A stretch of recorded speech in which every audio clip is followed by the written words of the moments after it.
دكتور احمد، ازيك يا باشا؟ الحمد لله. اخبارك ايه؟ قول لنا ايه حوار الكوليرا اللي منتشر من دول؟ في ناس بتتكلم عن كوليرا كتير، ايه الكوليرا دي اصلا؟ الكوليرا دي طبعا اللي منتشر اليومين دول هو موضوع النزلات المعويه، والكوليرا دي سبب من اسباب النزلات المعويه. في البدايه لازم نعرف هي ايه الكوليرا.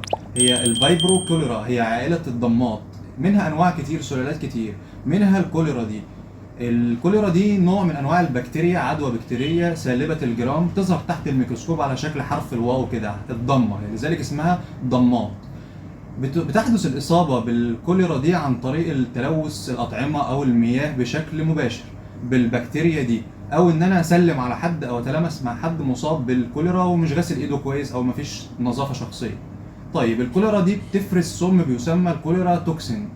السم ده بيعمل ايه؟ السم ده بيؤدي الى حدوث النزلات المعويه واعراضها اللي بتحدث دي، اللي هي زي ايه؟ زي الاسهال الشديد اللي هو الوتر دايريه، اسهال مائي شديد جدا بيفقد الجسم معظم سوائله، بيحدث قيء وغثيان، فقدان وجفاف، فقدان لكل عوامل الماء اللي موجوده في جسم المريض، وبالتالي دي اصعب حاجه ان هو بيفقده كل الميه اللي في جسمه. طيب ازاي بنعالج الموضوع ده؟ نعالج الموضوع ده بان احنا بنعمل تعويض لكل السوائل اللي موجوده في الجسم، عن طريق ان انا بيحصل على سوائل مختلفه عن طريق الفم، او عن طريق ان انا باخد محاليل عن طريق الاورده.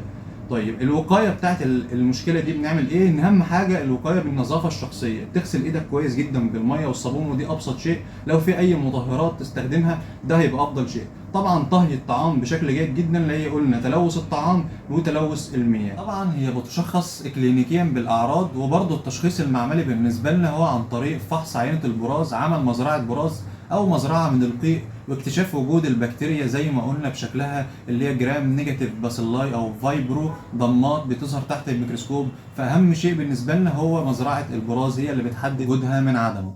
بالشفاء يا رب، وربنا يعدي الفتره دي على خير، وان شاء الله يكون الدنيا تمام.